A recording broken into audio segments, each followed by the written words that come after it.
North Indian recipe சொரக்காய் வச்சு செய்கிறது சொரக்காய் கோஃப்தா. சப்பாத்திக்கு ஒரு நல்ல காம்பினேஷனாக இருக்கும். வாங்க எப்படி செய்கிறதுன்னு பார்க்கலாம். நான் இங்கே வந்து கோஃப்தா செய்ய சொரக்காய் எடுத்து வச்சுருக்கேன். சொரக்காயில் உள்ள மேல் பகுதியை நம்ம சீவி எடுத்துக்கலாம். இந்த மாதிரி துருவி எடுத்துக்கிங்க.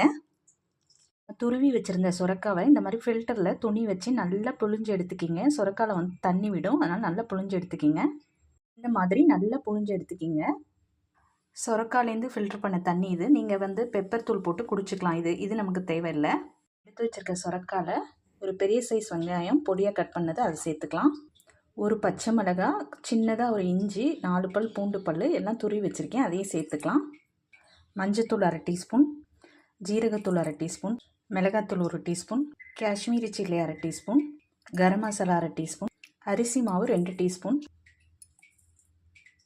கடலை மாவு 2 டீஸ்பூன் எடுத்திருக்கேன், அதையும் சேர்த்துக்கலாம். 2 டேபிள் ஸ்பூனு, 1 டீஸ்பூன் உப்பு.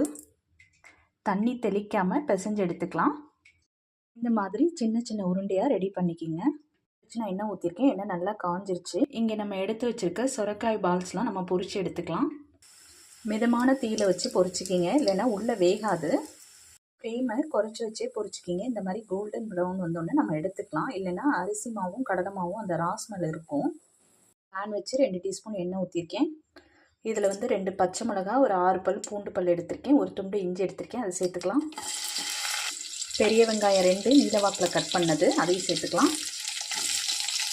தக்காளி 3 எடுத்திருக்கேன், அதை கட் பண்ணி வச்சுருக்கேன், அதையும் சேர்த்துக்கலாம். நான் எல்லாமே ரஃப்பாக கட் பண்ணியிருக்கேன், நான் அரைக்க போகிறோம். உப்பு 1/2 டீஸ்பூன். ஒரு 2லேருந்து 4 நிமிஷம் நல்லா வதக்கி விடுங்க. நல்லா வதங்கிடுச்சு, ஸ்டவ்வை ஆஃப் பண்ணிடுங்க. ஆறின பிறகு மிக்ஸி ஜாருக்கு மாற்றி அரைச்சி எடுத்துக்கலாம். பேனில் 2 டேபிள் ஸ்பூன் எண்ணெய் ஊற்றிருக்கேன், எண்ணெய் காஞ்சிருச்சு. ஒரு பிரியாணி இலை, 1/2 டீஸ்பூன் ஜீரகம், நம்ம அரைச்சி வச்சுருக்க வெங்காயம் தக்காளியை சேர்த்துக்கலாம். மஞ்சத்தூள் 1/2 டீஸ்பூன், மிளகாத்தூள் 1/2 teaspoon, Kashmiri chilli 1/2 teaspoon, garam masala 1/2 teaspoon. உப்பு நம்ம சேர்த்துருக்கோம், அதனால் நான் கொஞ்சமாக சேர்த்துக்கிறேன், 1/4 டீஸ்பூன். இப்போ நல்லா கலந்து விடுங்க, பச்சை வாசனை போகிற வரைக்கும். நல்லா வெந்து வந்துருச்சு. வெங்காயம் தக்காளி அரைச்ச மிக்ஸி ஜார்லேயே உள்ள தண்ணியை நான் எடுத்து வச்சுருக்கேன், அதை சேர்த்துக்கலாம்.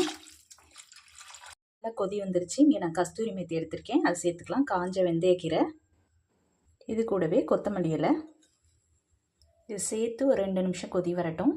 நம்ம எடுத்து வச்சுருக்க சொரக்காய் கோஃப்தாவை இதில் சேர்த்துக்கலாம். எல்லா உருண்டைகளையுமே நான் சேர்த்துருக்கேன். நல்லா கொதி வரட்டும், இன்னும் 2லேருந்து 4 நிமிஷம் கொதி வரட்டும். இப்போ வந்து நீங்கள் ஒரு டீஸ்பூன் வந்து பட்டர் சேர்த்துக்கலாம். நான் இப்போ இல்லை சேர்க்கலை, நீங்கள் சேர்த்துக்கிங்க. இதே மெத்தட் ஃபாலோ பண்ணி நீங்கள் பூசணிக்காய் வச்சும் செய்யலாம். இந்த மாதிரி கிரேவியாக செய்யாட்டியும் இந்த சொரக்காய் கோஃப்தா செஞ்சோம்ல, அது மாதிரி கூட உருண்டையாக செஞ்சு அந்த மாதிரி கூட நீங்கள் சாப்பிட்லாம்.